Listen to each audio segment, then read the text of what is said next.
If you chase riches, you'll never be great. But if you chase greatness, you'll always be rich.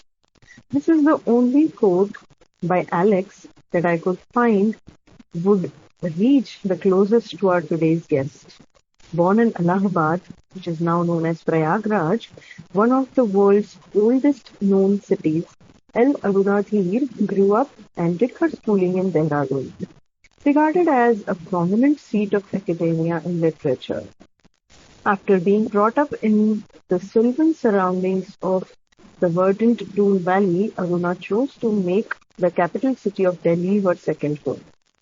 A rich tradition of shero-shairi and poetic literature at home, courtesy parents who loved a range of grandmasters from Geoffrey Chaucer to Mirza Ghalib, John Milton to Mir Taqi Mir, Robert Frost to Faiz Ahmad Faiz, and many others, set the tone for reading choices and refined Sunday afternoon engagements. It was this diversity that has allowed Aruna to write bilingually and pen verses in Hindi as smoothly as in English language. Aruna Dhir is a recognized and national poll-winning corporate communication specialist, PR strategist, and writer. Aruna Dhir is also the author of the best-selling memoir Hotel Adventures with the Stars, published by Vishwakarma Publications. The book is being heralded as one of its kind memoir. Celebrities are calling it a collector's edition, and the publishing industry folks are labeling it as a short chart stopper. Today, Aruna is considered one of the finest and most highly followed international hospitality writers, with columns running in top-ranked global hospitality publications named eHotelier, Hospitality Net, Biz Catalyst 360, and 4Hoteliers. Her industry writings are syndicated to blue-chip global hospitality bodies and used as reference in case studies and hotel schools worldwide. Aruna Dhir is the first ever creative writer for Indian greeting cards giant Archie's Greetings and Gifts Limited. The milestone puts her in the league of Helen Stenner Rice, Susan Wallace Schutz, and Amanda Bradley. While with the company, she came out with several series of cards sold under her byline, an unprecedented feat that has not been repeated since. Aruna Dhir also dabbles in poetry and has to her credit 2 titles of anthologies published and marketed by Archie's Greetings and Gifts Limited. The names are Love Never Changes and Friendship is Forever, published and marketed in India and overseas by Archie's. Aruna has been engaged in freelance work for Doordarshan, the Indian National Television, All India Radio, and Times FM. Academically, Aruna Dhir topped at All India level in her PG Diploma in Public Relations and Advertising. Aruna has been a PhD scholar at Jawaharlal Nehru University, akin to an Ivy League in India. She has earned a Senior Management Course certification from the Oberoi Centre for Learning and Development in partnership with the University of Strathclyde, Glasgow, D-Dimension Management Company, London and Asian Institute of Management, Manila, Philippines. A freelance writer since 1987 with articles that have appeared in India's topmost newspapers and magazines, Aruna is also a blogger, a memoirist, with works published on platforms like Medium and a book reviewer on Goodreads. In her official and personal capacity, Aruna has and continues to work on several social awareness projects: People for Animals, Earthquake Relief, National Blind Association, PETA, WSPA, Change.org, and Sendicos, to name a few. Currently, she is engaged in working on several fiction and non-fiction book projects. This is all about her. How are you doing, ma'am? Well, Nilshree, thank you so much for that wonderful introduction. You've been so kind and patient with it, and you read the whole series. So thank you, and it's such a pleasure to be on your platform and to be able to talk to you on your podcast. I'm so looking forward to it. So when I received your author bio and I was going through it, I was like, there's nothing that I can, deduce or from it because then these are the things that we achieve and earn after a lot of effort. So there's nothing that should be missed, and I was very keen on it. Okay, so I think it is time we should start our authorship chat with so many titles and such a varied experience, I would say. The first thing I would like to know is how you juggle it all so well. Well, I'm going to tell you three little stories, three examples, and then try and define how one has managed to wear multiple hats and have a multi-hyphenated personality or a work profile, really. When I was growing up, I must have been in 12th standard, and I was preparing to appear for the medical exam. And there was this girl along with me from the same school who was also appearing for preparing for the same examination. We went to a city to take coaching classes. When we were taking her coaching classes, unfortunately, Nilshree, during that period, she lost her father. And within 1 month's time, we were supposed to appear for the exam we were appearing for was AFM's post medical, examination. And she prepared very hard. She kept her personal sorrow aside. She kept the grief aside. She prepared amazingly, well, and she almost, I think she was the topper, if not one of the toppers, and she cleared the AFMC exam. And, that to me showed purpose, right? I mean, she had the purpose very clear. She had promised her father that she will become a doctor. AFMC, the Armed Forces Medical Corps, was on top of her agenda and her father's agenda. Her father was an army officer, and she delivered in spite of the hardship she went through. A weaker person would have reeled under and succumbed to it. Then, when I was working for Australian High Commission, as you've noticed in my CV, I was the media relations officer for the Australian Embassy in India. And it was a very hectic time. We would start at 8 o'clock sharp. 8:20 was the clock-in time. And we would, put in the whole day. But I liked to moonlight. At that time, in spite of a busy corporate career, and with so much of work on my corporate office table, I used to be moonlighting as a radio jockey and as a feature writer for all the mainline publications of the country, name it, from Times of India to Hindu to Hindustan Times to Pioneer to Frontline Magazine to Femina. I was writing for all of them. Now, what one would do was, after putting in a whole day of work in office and really spinning like a top, in the evening before signing out, just after signing out my official hours, I would sit at my office table and write the script for my radio show. Then rush to the radio station, All India Radio, and headline my show there. And then come back home, and then, because I had to submit an article, I had promised an editor of, say, Hindustan Times and Times of India, I would stay up the night, work till about 2 o'clock in the night, finish my article, submit it the next day, and then go back to work as usual. So that's I think discipline, right? That's the other part of how you try and get so much of work done.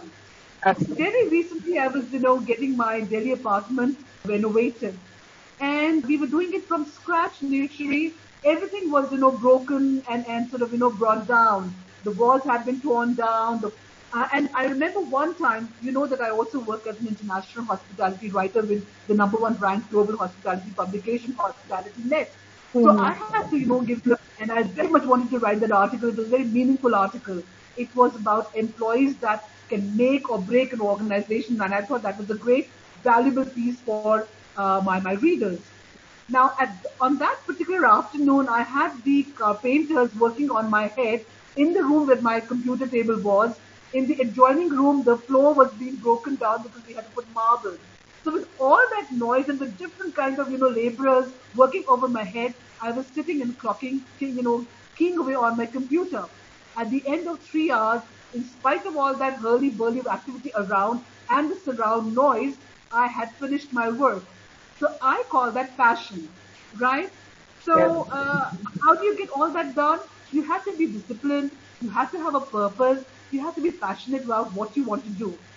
on fashion rides another important trait, and that's zeal. If you're zealous about something, if you're enthusiastic, you will fight all battles and get go at your work. Isn't that true? Absolutely. I cannot agree more because Yeah, these three things, and I suppose being into a field wherein we do not have anyone to supervise us, but then it is our self-discipline that helps us reach and make it in time, meet the deadline. correct. So And the other self-discipline, part is, Nilshree, the other thing is value. How much value are you putting into the work that you want to do? Is it so valuable for you that you will lose sleep of a night, of a good night over it? Or you will, in today's times, will you really, really, how much of social media indulgence are you prepared to shun from your life because your other work, your main work is more valuable? So you will not waste time over social media, indulgences or excesses. So really, it is the discipline that brings you time. It creates time for you. It's purpose that is the vehicle that you sit into and drive towards your goal. It's the passion that adds the fuel to your entire exercise. So if you put all these together and you shake them very well and you compartmentalize your work, you can do a whole lot more, which yes. most of us don't end up doing, right, Yes, usually? And yes, that's yes, the point. absolutely. And I really salute to your time management skills, the way you explained how you managed your shift and then you wrote your script for the radio show and then submitted your articles. These are three different things. As I mentioned in the question itself, there are so many types of such a vast and varied experience. And as you mentioned, yes, it comes with discipline plus your time management skills, which are pro, I would say. And passion is Passion. the most important, I think. Yes. If you're passionate about something, you will always make time for it, no matter what. Yeah, I remember I had slept for 2 hours for a month when my debut book, when I had decided to, come up with a book at the time of my debut book release. So that 1 month I will never forget in my life because I had compensated a lot on my sleep. After that, I had some health issues, but then the joy of holding the book in hand, Uh, that nullified everything. Absolutely, absolutely, absolutely. And such a big achievement to be able to have birthed a book baby, or any creative work for that matter. So your book is a collection of memoirs, and I would like to ask you, why did you feel the need to write memoirs, a collection of memoirs? Well, it's a memoir, and it's based on my experiences. I've worked as a communications head with several wonderful hotels in the country, such as the Oberoi, the Hyatt, the Imperial, and through my hotel career, in fact, even before that, I've had the pleasure of meeting a string of very well known names from different walks of life, from films, both Hollywood and Bollywood, from the field of sports, from the field of literature, arts, culture, music, politics, what have you. And there have been some absolutely fantastic exchanges, interactions, anecdotes around my meetings with these people. Now, I used to sort of, come back and tell my family about these interesting, meetings. And my husband was so full up of it, and he said that you have so many stories in you. Why don't you tell it to the entire world? At one time, I was working for a very well-known digital publication headlined by one of the biggest, newspapers in the country, publication houses in the country.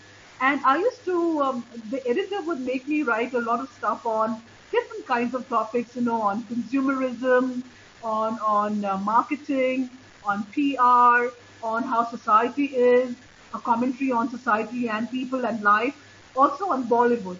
And my Bollywood pieces were one of the most, highly read. People would, really read them, leave comments about it, engage with the stories, want to know more about it.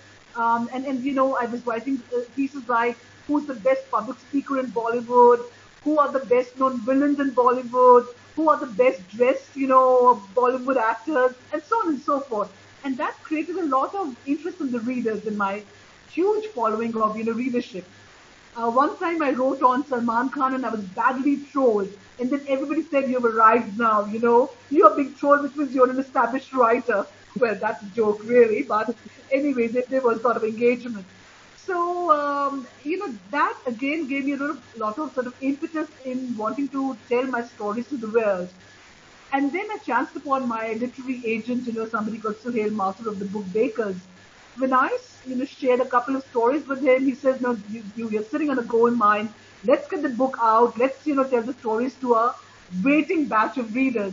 And that's how Hotel Adventures with the Stars came about, It's a collection of 27 stories out of my meetings with 27 celebrities, ranging from, Bollywood actors and actresses, to well-known sports people like Vijay Amritraj and Kapil Dev, to personalities like Kiran Bedi and Menaka Gandhi, to musicians, very well-known musicians, to authors like Kushwant Singh and Ruskin Bond.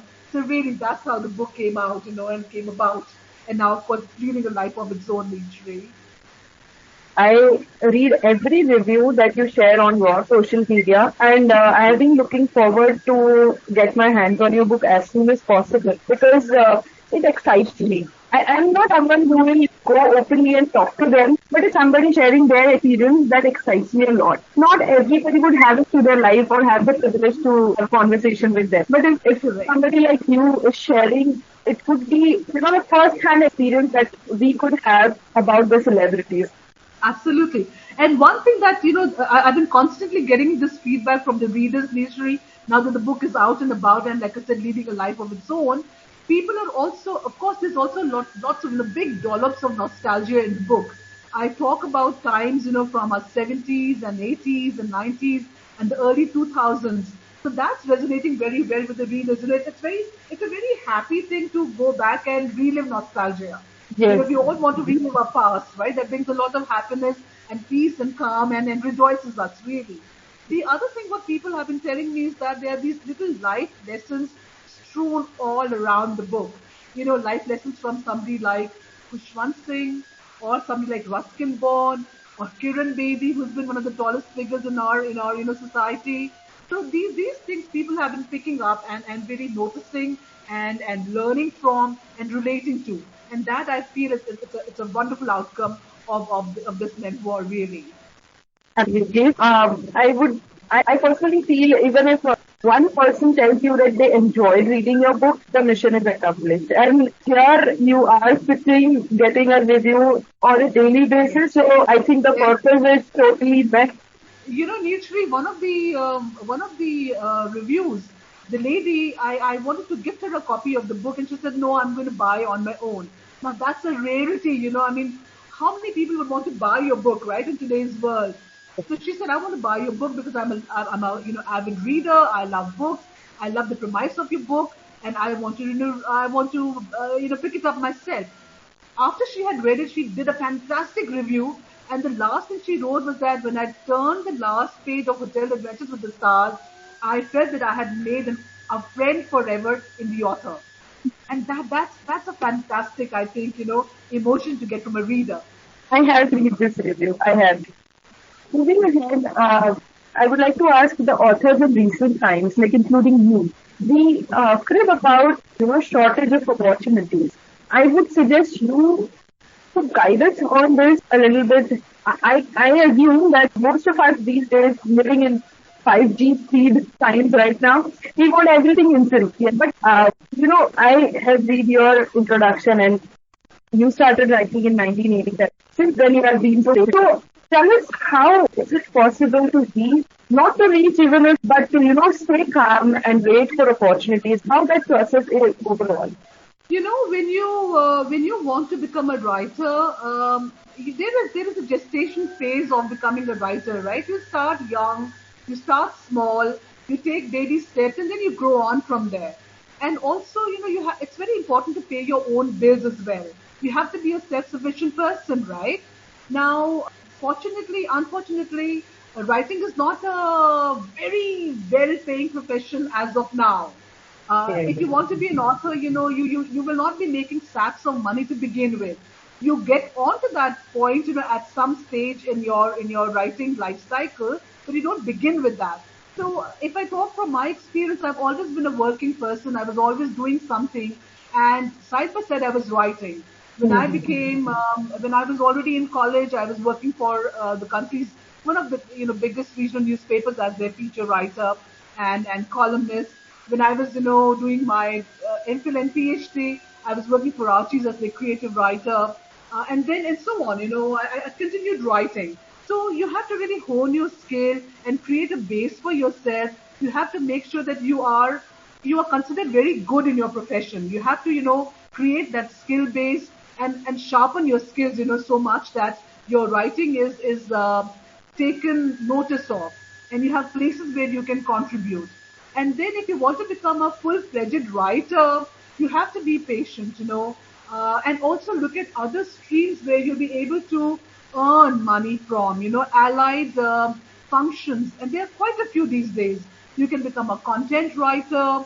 I know of a fellow writer who made so much of money becoming a content writer that he was able to buy a house in Bombay for himself, just on the basis of being a good content writer for a couple of digital platforms and international platforms he used to write for. You can, become a copywriter with an ad agency or a PR agency, or you can become a screenwriter. A screenwriter is a well-paying job, I'm told. I'm yet to taste that area of work, but I'm told it's a well-paying job. So as a writer, you can look at that function as well. You can become an editor or a sub-editor with a publishing house, or a magazine or a literary magazine.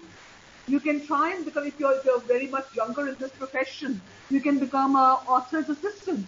And that's a wonderful role to get into because, you learn so much more on the job, right? You can also, if you're experienced, you can become a writing mentor or coach, or, start your own writing blog or channel and try and monetize it. So there are a whole lot of allied functions that can go on and contribute to your main profession. And once you establish yourself and you bring out a quantum of work, and you develop a certain fan base for yourself and a space for yourself under the sun, I'm sure you become a very successful writer, even monetarily, not just sort of, you get both recognition and commercial success as well. I really look up to these pointers. I have made a note of them, and I will try to work upon these advices that you have given us. My next question to you would be, what has been your strategy to promote your book? When my first set of books came out, Nilshree, years back in 1999, I had launched my two anthologies that we have mentioned in the introduction already. That time we went the traditional route. I had a fantastic launch at the Oberoi Hotel. I called a celebrity like Ritu Berry to come and launch my books and so on and so forth. And we had a lot of, mainline media coverage. This time I wanted to approach the matter differently. This time my focus to begin with has been on digital marketing. I am doing it on my own as of now, and I have gone for social media, digital marketing. And in my case also what has happened is that when I put out a thrust on social media, the book is, so well liked that a lot of word of mouth is also happening. I did not expect it like that, but like you said, you read every review. There are so many people in the social media, diaspora who have been reading reviews, who've been reading press interviews, and have been buying books. So it's a combination of social media, stroke digital marketing, and word of mouth in my case, as of now.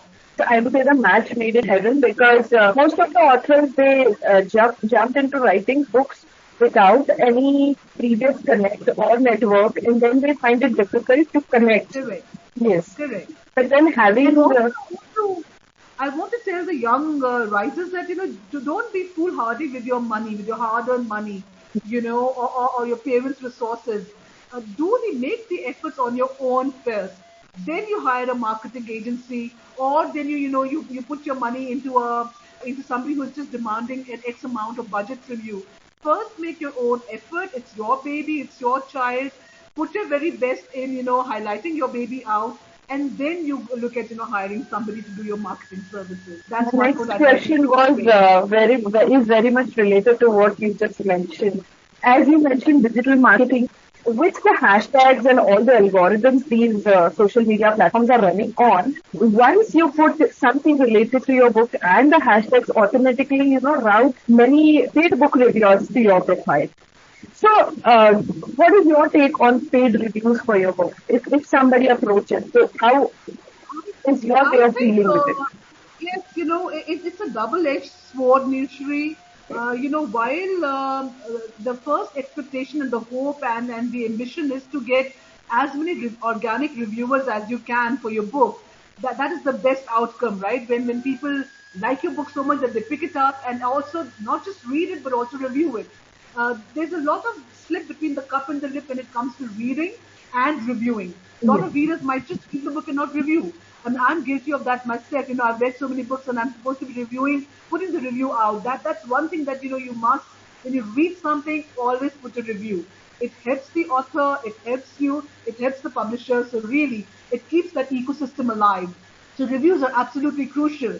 But also what happens is that with Amazon and a lot of these, companies, they thrive on reviews so much. And like you said, the algorithm works in such a way that it attracts you to, or it asks you to get more reviews.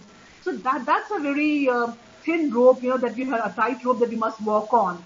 Decide, it's a necessary evil these days, the paid reviews, to decide how much you want to, how far do you want to go, and then create a balance for yourself, really.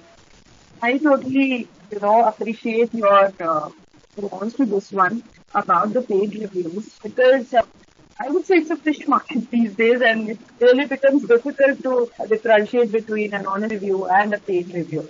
Now, I would like to move ahead, and this question would interest you a lot. That's what I feel. So these days, food blogging and writing reviews for hotels is very common. But you have been like, so what is, according to you, what are the pointers that should be, picked for a hotel to be in a good character? It really goes down to the basics. If you get your basic right, you are a good hotel. And, you really should know what your guests want. There has to be outside in thinking. And then you go on and, market your wares to your guests. It really, like I said, goes down to the very simple, basic bottom line set of parameters. To be a good hotel, the first one is very crucial in this post-pandemic time, and I'm taking a bold sort of opinion and calling it the post-pandemic time, hoping that the pandemic and all the havoc it created is behind us, it's past us. Now, in this time, you have to be very conscious about cleanliness and hygiene. That's really, really one of the most crucial now. No matter what tier hotel you are, what is your star level, what is your size, you're a mammoth hotel or you're a single sort of establishment, whatever you may be, you have to focus a lot on cleanliness and hygiene and make sure that your guests are safe on that quarter. Once you've done that, how comfortable do you make your guests?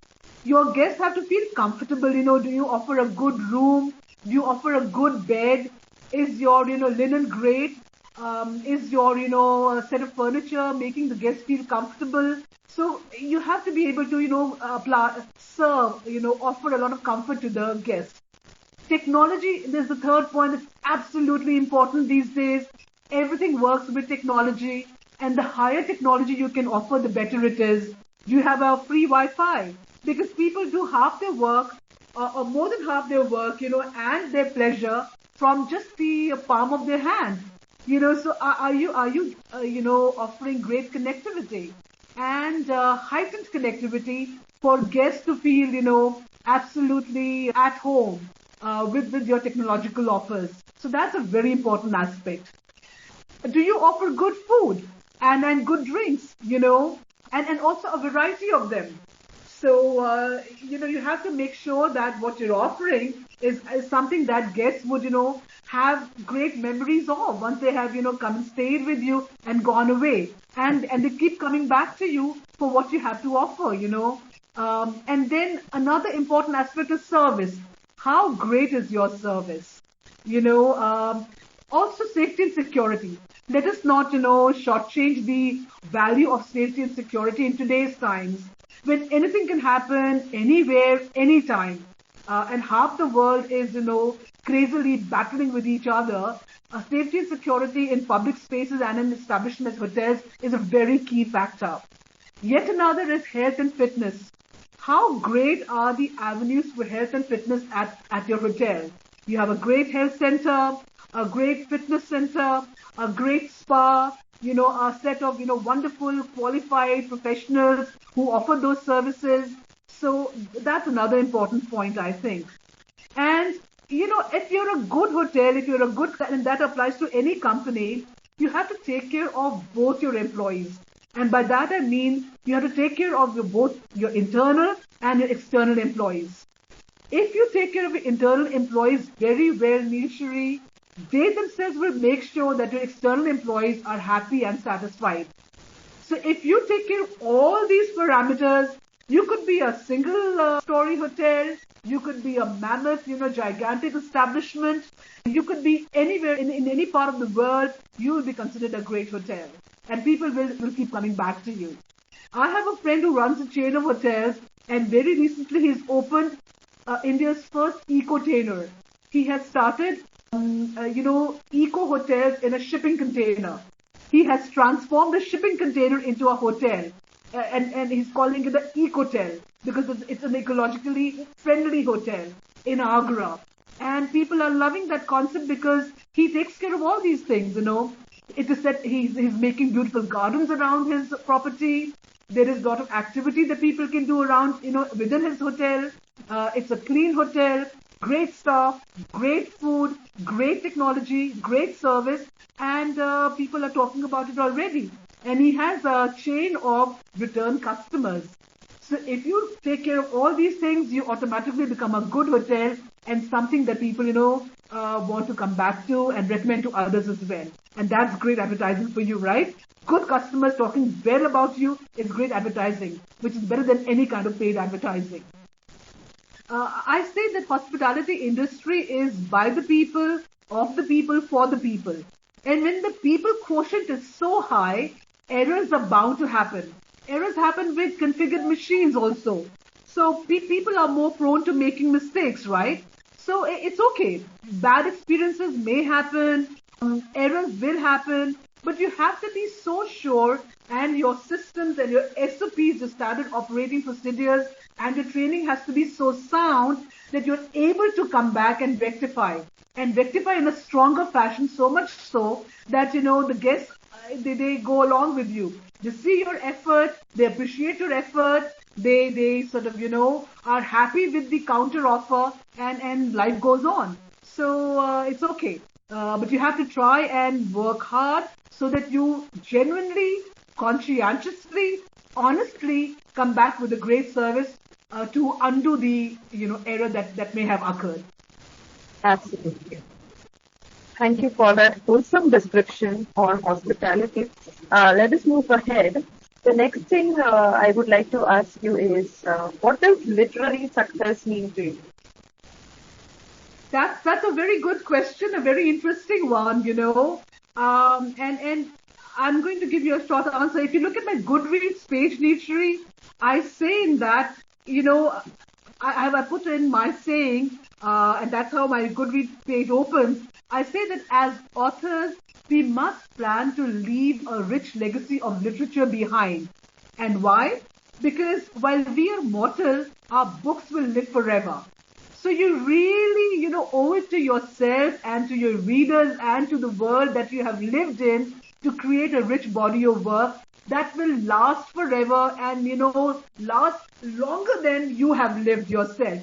So as authors, I think we owe it to ourselves. I want to, be able to continue to write to the last breath. There are some writers, Khushwant Singh, I give his example, Ruskin Bond, over 500 books. He's going to just celebrate his 89th birthday on 18th May, I think.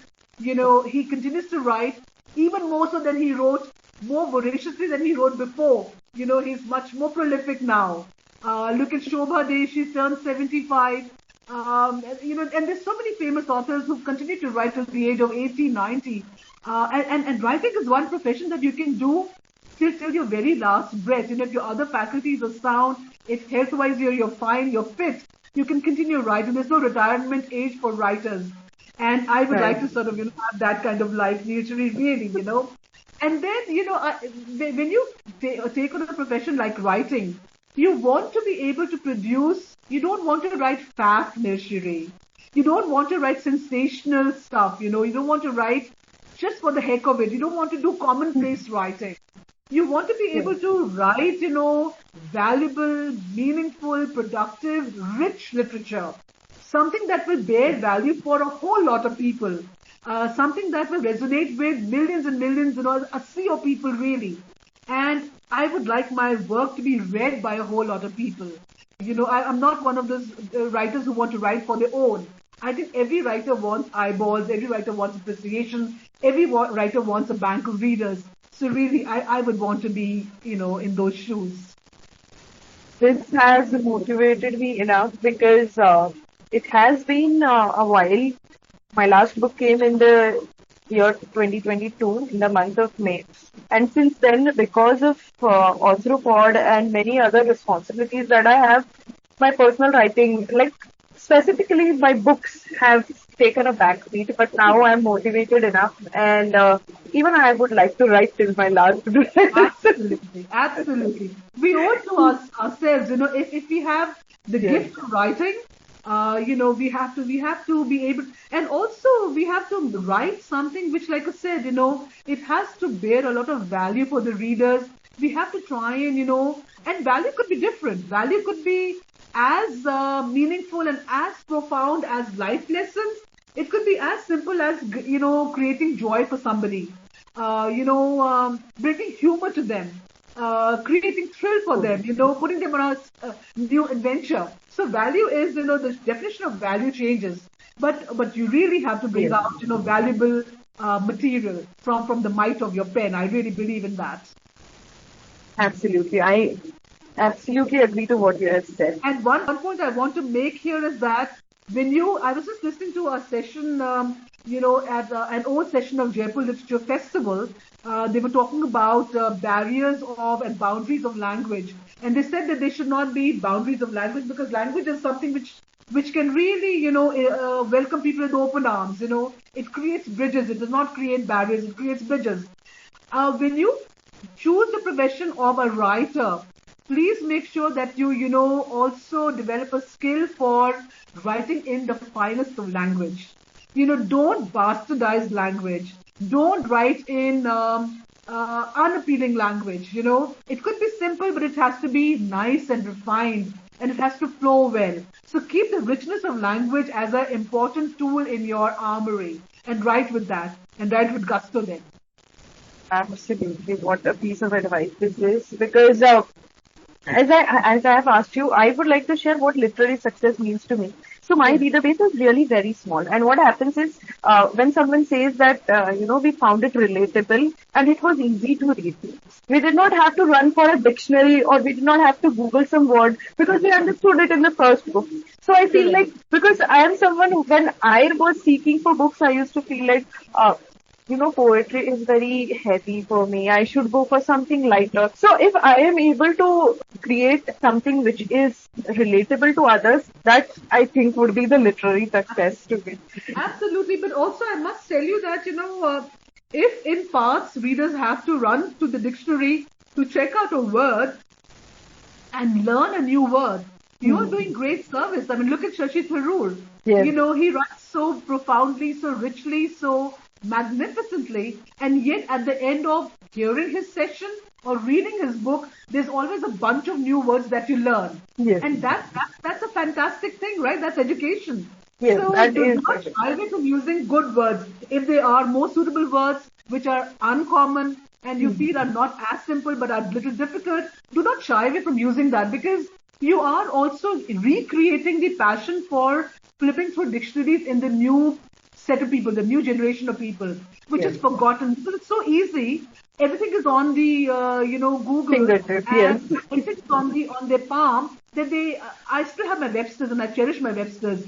And there was a time when I would really mug up words and memorize them and try and use them in my language. And that I think fondness for language and words has to come back. I feel, Yes, and if yes. your writing can do that, that's a great work forward. Because these days, even, we are so used to using slangs and shortcuts of words that proper spelling of the word, hardly people remember it. That is what has Bad. happened. Yeah. It's I'm going to use a I, difficult word here. It's anathema for me. That's something I really despise and hate. It's not I nice, seriously hate it. In isn't spite it? of autocorrect popping up every now and then, I have that Yes. habit of typing it myself because I want the joy of writing it myself. True, true, absolutely, absolutely. That's right. Okay, so I would like to ask you my next question, which is please tell us the most precious or memorable review that you have received for your book. Who is it by, and why do you find it very precious? You've noticed it yourself. I have been the recipient and the beneficiary of very, great set of emotions from readers. I did not realize Hotel Adventures with the Stars would get so much of love and attention from readers, and they would write such magnificent reviews, right from the heart, and that's very special. But there's one that stands out, and that's from the well-known actor called Dr. Akash Khurana. You will remember him as the father of Amir Khan in Sarfarosh, and he's acted in several movies. He's one of the strongest character artists in our country today. He's a very well-known director. His latest movie was screened and launched at the Cannes Film Festival in France. So really, and he's also a corporate professional. He's been CEOs of different companies. He's an entrepreneur. He himself is an author. He's just released his new book, and he had this to say. I'm going to read out very quickly. And why I like his review is because he read the whole book, he grasped the essence of the book, and he, identified with my writing. And look at how precious his review is. He says, Hotel Adventures with the Stars is an anthology of delightful episodes. To use parlance close to the author's own domain experience, Aruna's Hotel Adventures with the Stars is a smorgasbord of a wide and diverse fare of delightful and honest tales. Juicy, spicy, bittersweet, tangy and savory, laced with ample doses of nostalgia and profundity. Or it can be likened to a pavlova cake that is crisp on the surface, cracking in paste with a soft-hearted core, layered with delectable meringue-like stories, richly filled with fruity allusions and nutty encounters. Miss B's writing style displays an earnest energy that comes from her affinity for detailing lived experiences and the relish with which she uses her repertoire of words. I mean, I read his review and it sends goosebumps through me. He's talked about my hotel experience. He's talked about my fondness for language, my, my love for vocabulary. He's gone through my, entire book and talked about nostalgia and how the wit is, intermingled with thrill, how certain emotions are intermingled with, heartwarming stories and life lessons. I think that's a very composite and wholesome review. So that's my favorite really, Nilshree. Mention of so many food items, I'm already hungry because juicy, spicy, touchy, and everything. Oh my god, and my mouth is already watering. I need to grab this book as soon as possible now. And then he gives a reference to pavlova cake, one of the most delicious cakes he's had. Yes. So, what a great, analogy he's Yes, turned yes, up. yes. He has absolutely aligned his choice of words with the theme of the book, that is hotels, and yes, yes.